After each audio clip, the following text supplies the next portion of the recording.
Hey everyone, welcome to the Horror Show. I'm Cecil Laird. Derk Harron. Back with another comic review for you guys. And this one is another self-contained story arc that is actually a mini-series. It's 6 issues this time, unlike 4 issues, which was Winnebago Graveyard, which we did last week.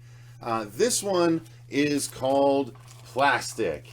And guys, I don't know if I can explain just how weird. I guess that final issue cover is really the most. That's, I gotta remember everything's backwards on this. That is a pretty good representation of what this book boils down to. So one of the things. Oh, let me put the cover back up here. One of the things about this comic is that it is very strange. It is different. It is not like a lot of the stuff out there. And what I think is going to be funny about this is the last one, Winnebago Graveyard, Derk really loved, and I was not a huge fan of. I think this one I really enjoyed, and I am not sure just how big a fan Derk is going to be, so I'll be interested to get his opinion. However, I enjoyed it. The long and short of it is this guy is a very weird sociopathic sort of dude who keeps to himself as long as he's got his companion with him. I can't remember, what was the name, Victoria, or I think so.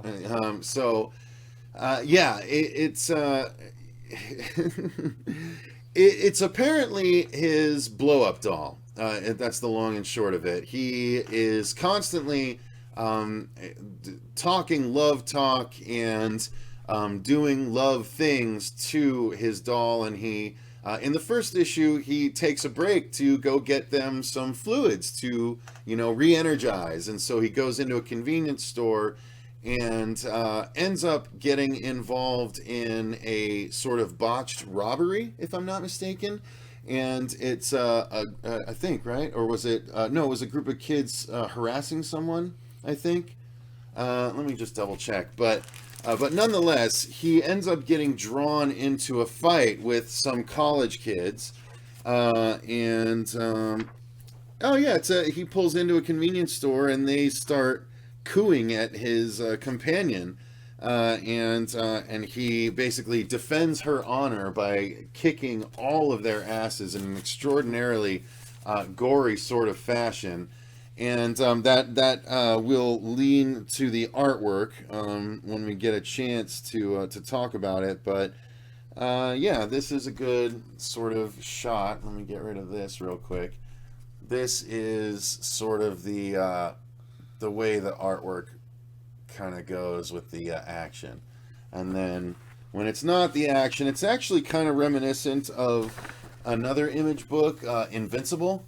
It's got some similar artistic tendencies, but that's your main character right here, this guy over here. That's kind of your weirdo. But yeah, what ends up happening is it ends up being a sort of John Wick situation, or John Wick situation, where this one of the kids that he beats up was the kid of a big bad guy, big bad mobster sort of guy. And so they end up stealing his girl, his blow-up doll, and so he ends up going on this quest to get her back, and another quest for revenge, or rather, it is also a quest for revenge on the guys that did it. And he is a complete psychopath. Like, imagine if you saw the movie No One Lives, the character Luke Evans plays, which we reviewed on the channel. He is a complete psychopath, but he wants his girl back. And so it's a little bit of that. And I just really enjoyed it. It gets a little bit weird when he happens across a girl with particularly with like a sick fascination with him, even though he's obviously dangerous. She kind of goes along with him, which rings a little false, but I really enjoyed the book, and that's sort of the long and short of the story. So Derk, what was your opinion on Plastic? I didn't feel like it was very original. It was basically like a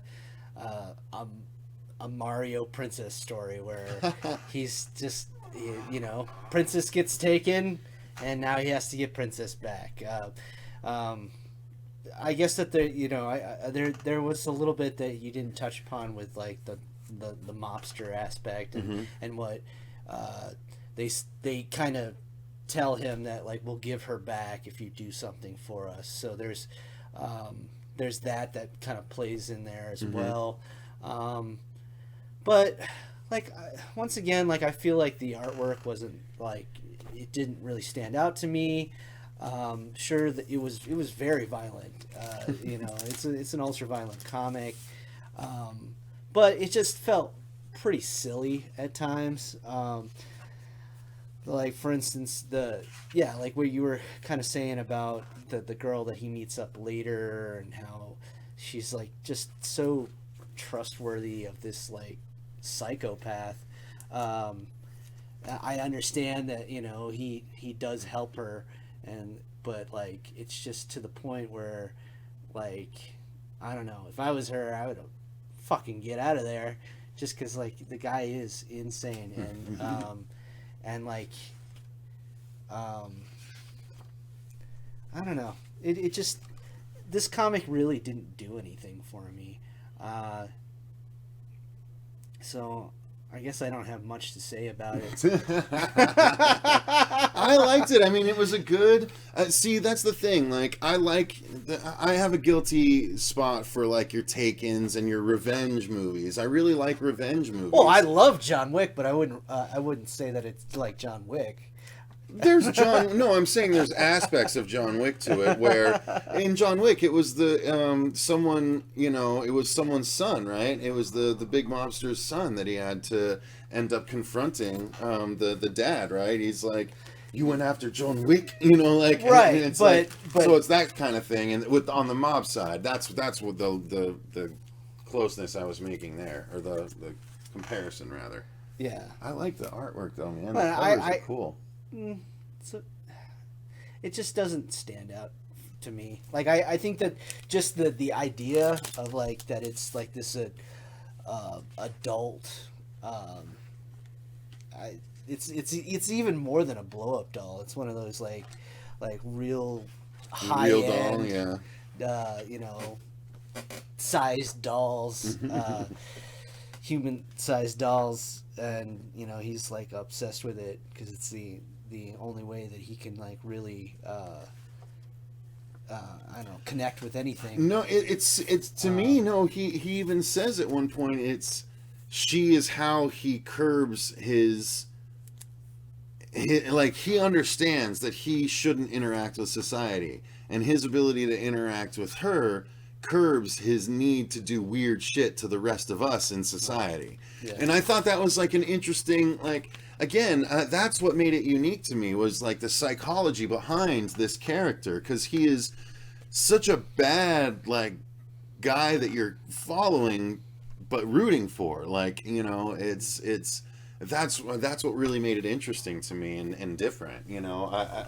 I'm so used to the good guy having something taken and having to go after them, but it's cool when it's flipped on its head, where it's a truly disturbed individual, and he's so disturbed that it's literally going after a giant blow up doll or a real doll. But he's still fighting disturbed people as well. There's no good guy necessarily. I'm okay with that now and again, and I was wrong. It's 5 issues, not 6. But I don't know, man. Like once again, like this was a comic where, you know, it tries to be funny, and I didn't see necessarily the humor in it. Like a lot of the dialogue, like the back and forth stuff, is just a little silly to me. Like I think that for such a gimmicky premise, and just the, I don't know, it almost, it has kind of that Tarantino-esque dialogue where it doesn't necessarily need to be there unless it's driving to a point. And I think that's what Tarantino does well, is that even though he's like, his movies are very dialogue driven, it's because that it furthers along the plot.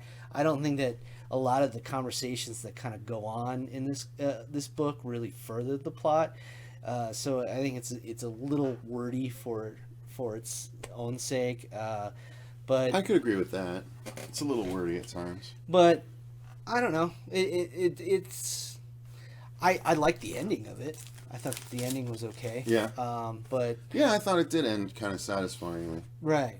So. By the way, it's Doug Wagner that writes it. Doug Pottymouth Wagner and Daniel Scribbles Hilliard does the artwork and the cover, and then Laura Cat Lady Martin does the colors, and Ed Comic Sans Dukeshire does the letters. It's a funny joke. But yeah, I think that just even the names of the people that created it, you know, like they're silly. It's a silly comic, but it didn't really do anything for me. Fair enough. Well, you can be wrong sometimes. It's cool.